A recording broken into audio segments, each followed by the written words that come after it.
Hello சொந்தங்களே, welcome to my channel. இந்த video வந்து நேற்று எடுத்தது, அதாவது சண்டே எடுத்தது.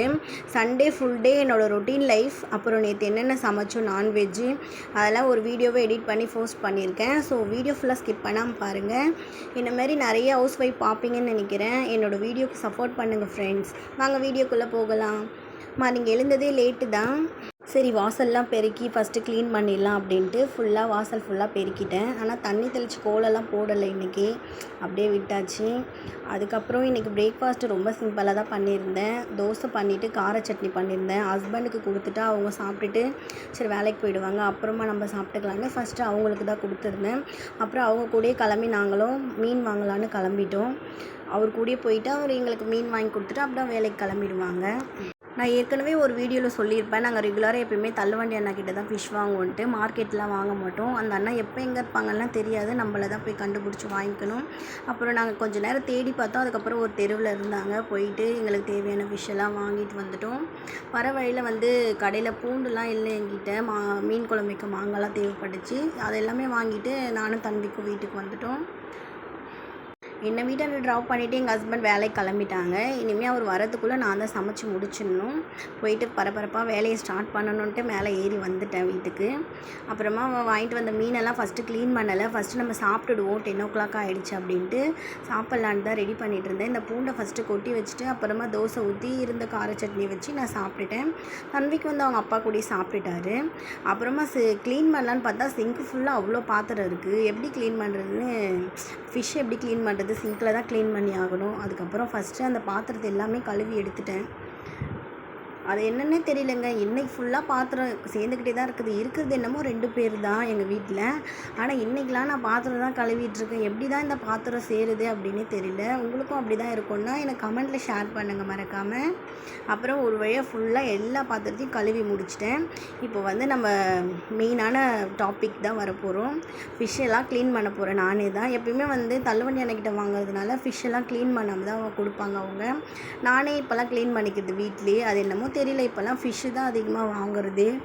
இந்த சிக்கன் மட்டன்லாம் வாங்குறதுக்கு பிடிக்க மாட்டுது. ஃபிஷ்ஷில் தான் நிறைய ஹெல்த் பெனிஃபிட்ஸ் இருக்குது. அதோட ஃபிஷ் ஹெல்த்துக்குமே ரொம்ப நல்லது. வாரத்தில் ஒரு நாள் தான் நாங்கள் நான்வெஜ்ஜே எடுக்கிறது இப்போல்லாம். அதுவும் ஃபிஷ்ஷாகவே எடுத்துக்கலாம் அப்படின்ட்டு எப்பவுமே ரெகுலராக அந்த அண்ணாக்கிட்டே வாங்கிக்கிறது இப்போல்லாம். தன்விக்குமே எங்களுக்கு ஏற்ற மாதிரி அவனுக்குமே ஃபிஷ்ஷு ரொம்ப பிடிச்சிருக்கு. அதனால் ஃபிஷ்ஷே வாங்கிக்கிறது. நல்லா பாட்டை போட்டு விட்டுட்டு அப்புறமா க்ளீன் பண்ணலாம் அப்படின்ட்டு க்ளீன் பண்ண ஸ்டார்ட் பண்ணிட்டேன். எப்பவுமே கீழே வச்சு கூட க்ளீன் பண்ணுவேன். தம்பிக்கு வந்து எடுக்கிறான், ஃபிஷ்ஷெல்லாம் கை வைக்கிறான், கொஞ்சம் சேட்டை அதிகமாக பண்ணுறாரு. அதனால் சிங்க்லேயே வச்சு க்ளீன் பண்ணலான்னு அவனை ஹவுஸ் ஓனர் அக்கா வீட்டில் இட்டுட்டு போய் விட்டுட்டு வந்துட்டேன். அப்புறமா நான் க்ளீன் பண்ண ஸ்டார்ட் பண்ணிட்டேன். இதில் வந்து ரொம்ப செதில்லாம் கிடையாது, இந்த பெரால் சொல்லுவாங்கள்ல அதெல்லாம் இல்லை. ரொம்ப ஈஸியாகவே இருந்துச்சு க்ளீன் பண்ணுறதுக்கு. நான் இந்த சிஸ்ஸரும் அந்த கத்தியும் தான் வச்சு எப்பயுமே க்ளீன் பண்ணுவேன். ரொம்பவே ஈஸியாக இருந்துச்சு இந்த வாட்டி க்ளீன் பண்ணுறதுக்கு. ஆனால் பார்க்கும்போது கொஞ்சம் நல்லா இல்லாத மீன் மாதிரி தான் தெரிஞ்சிச்சு. ஆனால் சூப்பராக ஒரு நல்ல மீன் தான். அது பார்க்க தான் அப்படி தெரிஞ்சிச்சு, ஆனால் நல்ல மீன் தான் போல், எனக்கு தான் சரியாக தெரியல. கிளிச்ச மீன் சொன்னாங்க இதோட பேர். ஆனால் ரொம்பவே நல்லா இருந்துச்சு, சாப்பிட்றதுக்குமே நல்லா இருந்துச்சு. குழந்தைங்களுக்கு கூட தாராளமாக கொடுக்கலாம் போல். வந்து மீனில் முள் வந்து அதிகமாக வந்து ரொம்பலாம் இல்லை, ஒரு முள் அப்படி தான் இருந்துச்சு. சாப்பிடவும் நல்லா இருந்துச்சு. அப்புறம் நானே க்ளீன் பண்ணிட்டேங்க பாருங்கள். இந்த சிஸ்ஸர்லாம் வச்சு அந்த வால் பகுதி, அந்த செதில் பகுதியெல்லாம் சிஸ்ஸர் வச்சு கட் பண்ணிவிடுவேன். அதுக்கப்புறம் இந்த கத்தியில் அந்த பெரால் இருந்துச்சுன்னா எடுக்கிறதுக்காக அதையும் வச்சுருக்கேன். ஈஸியாக தான் இருந்துச்சு க்ளீன் பண்ணுறதுக்கு. ஆனால் முள் தான் கையிலலாம் நல்லா குத்திடுச்சு. அப்புறம் மஞ்சள் உப்பு போட்டு நல்லாவே வாஷ் பண்ணி எடுத்துக்கிட்டேன். இப்போ பாருங்கள், நல்லாவே க்ளீன் பண்ணிட்டேன் ஃபிஷ்ஷை. மீன் குழம்பு வைக்கிறதுக்கு 1/2 மணி நேரத்துக்கு முன்னையே புளியெலாம் ஊற வச்சுட்டா கொஞ்சம் ஈஸியாக இருக்கும். நான் எப்பவுமே புளியில் உப்பு போட்டு தான் ஊற வைப்பேன். அது நல்லா சீக்கிரமாகவே ஊறிடும். அதனால தான் இப்போ வந்து வெங்காயம் தக்காளி எல்லாமே கட் பண்ணி எடுத்துக்கணும். நான் தேவையான அளவு கட் பண்ணி எடுத்துருக்கேன். மீன் குழம்பு வீடியோ வந்து நான் ஏற்கனவே லாங் வீடியோவில் அப்லோட் பண்ணியிருக்கேன். என்னோடய சேனலில் போய் எல்லாருமே செக் பண்ணிக்கோங்க. இன்றைக்கி வந்து மீன் குழம்பு எப்படி வைக்கிறதுன்னு ஃபுல்லாலாம் எடுக்கலை, கொஞ்சம் கொஞ்சமாக தான் எடுத்துருக்கேன். ஏன்னா லாங் வீடியோவில் நான் ஏற்கனவே போட்டிருக்கேன், வேணும்னா போய் செக் பண்ணிக்கோங்க. இப்போ வந்து குழம்பு வைக்க ஸ்டார்ட் பண்ணிட்டேன். இந்த மீன் குழம்பு ரெசிபிலாம் சின்ன பிள்ளையாக இருக்கும்போது அம்மா எப்படி செய்வாங்களோ அதை பார்த்து அப்படியே கற்றுக்கிறது தான். தனியாக ஃபோனெல்லாம் பார்த்து எதுவுமே கற்றுக்கல. அப்புறமா மாங்காய் தான் இன்றைக்கி போட்டிருந்தேன் மீன் குழம்புல. நல்லா குழம்பு எல்லாமே கூட்டி விட்டுட்டு அப்புறம் மாங்காய் கட் பண்ணி அது கொஞ்சம் லைட்டாக கொதி வரும்போது அதில் மாங்காவை கட் பண்ணி போட்டுருந்தேன். மீன் குழம்புனா மாங்காய் இல்லாமையா, மாங்காய் போட்டால் தான் அது இன்னும் தனி டேஸ்ட்டு கொடுக்குமே நமக்கு. புளிப்பு காரத்தோட ரொம்ப சூப்பராக இருக்கும். அப்புறம் ஒரு பீஸ் நானும் உப்பு வச்சு சாப்பிட்டேன். ரொம்ப டெம்டிங்காகவே இருந்துச்சு. குழம்புல வந்து மீன் போட்டது வீடியோவே எடுக்க மறந்துட்டேன். அதுக்கப்புறம் மீன் போட்டு ஒரு 10 மினிட்ஸ் கழித்து குழம்பு ஆஃப் பண்ணிட வேண்டியது தான். அப்புறம் மீன் வறுவலுக்கும் மசாலா போட்டு வச்சிடலாம் அப்படின்ட்டு கொஞ்சோண்டு மீன் வறுவல் மசாலா போட்டேன். அப்புறமா அரிசி மாவு 1 ஸ்பூன் சேர்த்துக்கணும். கார்ன்ஃப்ளவர் மாவு 1 ஸ்பூன் சேர்த்துக்கணும். தேவையான அளவு சால்ட்டு சேர்த்துக்கணும். இஞ்சி பூண்டு பேஸ்ட்டு இருந்தால் போட்டுக்கலாம். அப்புறம் 1/2 லெமன் சேர்த்து நல்லா மிக்ஸ் பண்ணி ஒரு 1/2 hour வந்து அது நல்லா ஊறணும். ஃபிஷ்ஷு மிக்ஸ் பண்ணி 1/2 hour அப்படியே வச்சுட்டேன். அது நல்லா அதுக்குள்ளே காரெல்லாம் இறங்கி வறுக்கும் போது ரொம்ப சூப்பராகவே இருக்கும். நான் எப்பயுமே இந்த மெத்தடில் தான் மீன் வறுப்பேன். ஒரு தடவை இது மாதிரி ட்ரை பண்ணி பாருங்கள். அப்புறம் மீனுமே நல்லா வெந்துடுச்சு.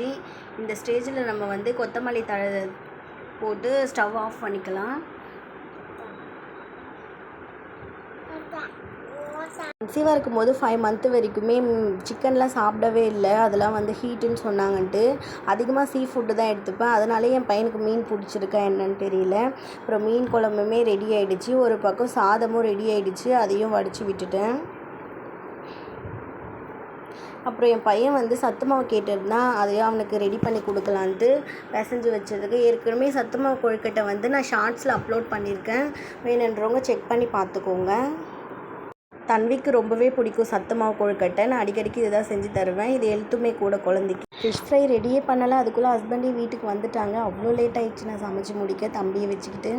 அப்புறம் மீன் வறுவல் வந்து நான் எப்படி பண்ணுவேன்னா தேங்காய் ஆட் பண்ணி தான் பண்ணுவேன். கொஞ்சோண்டு குழம்பு தாளிக்கிறீனையும் தேங்காய் எண்ணெய் ரெண்டுமே ஆட் பண்ணி இன்றைக்கி ஃபிஷ் ஃப்ரை பண்ணிட்டேன். இன்றைக்கி எங்கள் வீட்டில் சண்டே லன்ச் என்னன்னு பார்க்கலாம்.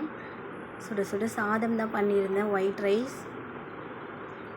அப்புறம் நல்ல காரசாரமான வில்லேஜ் ஸ்டைல் மீன் குழம்பு பண்ணியிருந்தேன். நல்லா சூப்பராகவே இருந்துச்சு சாப்பிட்றதுக்கு. இந்த மீன் வாங்கி ஒரு தடவை ட்ரை பண்ணுங்களேன். நல்லா இருக்குது இந்த மீன் சாப்பிட்றதுக்கு. பார்க்கறத க்ளீன் பண்ணதான் கொஞ்சம் நல்லா இல்லாத மாதிரி தெரிஞ்சிச்சு. ஆனால் குழம்புல நல்லாவே ஸ்ட்ரிப்பாக சூப்பராகவே இருந்துச்சு. ஒரு தடவை வாங்கி ட்ரை பண்ணி பாருங்கள் நீங்களுமே இந்த மீன். அப்புறம் மீன் வறுவலும் வச்சு நல்லா இன்றைக்கி சாப்பிட்டோம்.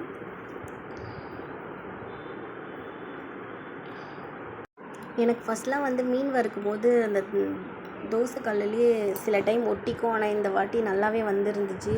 அது சில டைம் எதுக்கு அப்படியே அதுலேயே ஒட்டுதுன்னு தெரியல. எண்ணெய் கம்மியாக ஊற்றுறதுனால என்னன்னு தெரியல. இன்றைக்கி சண்டே ரொம்ப ஸ்பெஷலாகவே சாப்பிட்டோம். அப்புறம் சாப்பிட்டு முடித்த கையோட வீடெல்லாம் க்ளீன் பண்ணிடலாம். கிச்சன் ஃபுல்லாகவே க்ளீன் பண்ணிடலாம். இல்லைன்னா அந்த ஸ்மெல்லு வீடு கிச்சன் ஃபுல்லாகவே இருக்கும் அப்படின்ட்டு ஃபுல் கிச்சனையும் க்ளீன் பண்ணலான்ட்டு வந்துட்டேன். நான் வந்து ஸ்டவ்வை வந்து இந்த லிக்விடு இல்லைன்னா சோப்பு எதுனா இருந்துச்சுன்னா அதை போட்டு நல்லா க்ளீன் பண்ணிவிடுவேன்.